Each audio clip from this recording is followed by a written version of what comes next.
President Trump is expected to sign a bill demanding the Justice Department release all of its files on convicted sex offender Jeffrey Epstein. It sailed through the House with only one single vote in opposition, and the Senate wasted no time in getting it across the finish line. I ask unanimous consent that when the Senate receives H.R. 4405, the Epstein Files Transparency Act from the House, the Senate proceed to its immediate consideration. The bill be considered, read 3 times, and passed. Now, the president's signature does not guarantee all of the files will be released. The legislation does contain some exceptions that are similar to the reasons Attorney General Pam Bondi initially withheld the files.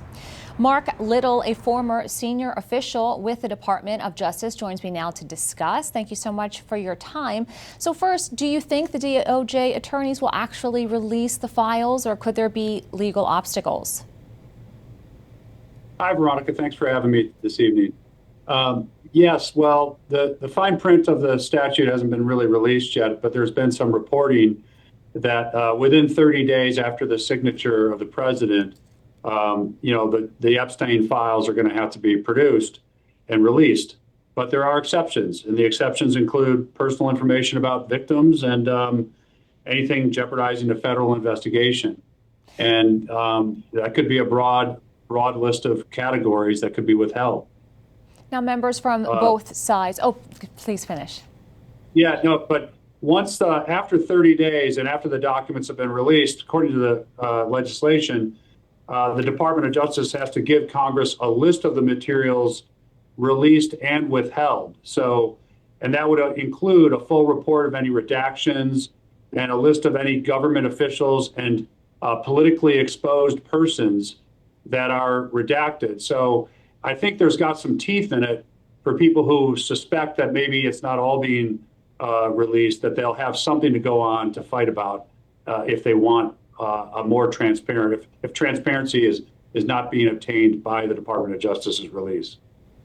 Now, members from both sides of the aisle have been calling for these documents to be released for years. Could prior administrations have just directed the DOJ or FBI to expedite investigations or unseal records? It's very true, Veronica. I mean, I'm a former federal prosecutor myself, and there are criminal victims' rights. Typically, there have been a number of victims out there in the news lately calling for full transparency. But I got to believe there's a lot of victims who don't want transparency or don't want themselves dragged through the mud. They've been through something that's horrible, and they may not want their names associated with it. So I think that there will be a process where maybe victims are identified by a number or some kind of redaction to their names. But both sides of the aisle, this is a very serious investigation with really serious consequences. And the victims have a lot of power here. And if you look back to the Dr. Larry Nassar, if you recall, with regard to USA Gymnastics and his abuse at Michigan State University, and there was a state court judge who held a sentencing that really dragged out, and a lot of the victims were testifying. And as that kind of process came through, I think all of the political figures involved, I think Michigan State's president had to resign, their athletic director resigned. These victims have a voice, and it's very powerful. It's going to be very difficult for anybody who's an elected official to try to ignore their demands for transparency in this case.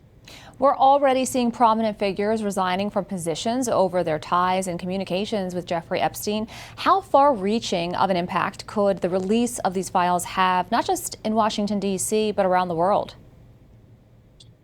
I mean, so if you've looked at what's already been released, there are former presidents, President Clinton, Donald Trump. Larry Summers is somebody who was president of Harvard University and Secretary of Treasury previously, who recently just stepped away from public life. These things are, Mr. Epstein, he was far-reaching and he was somebody who could really talk to a lot of influential people and did so. And so it could include a lot of very well-known people. Mark Lytle, thank you so much. Thanks very much.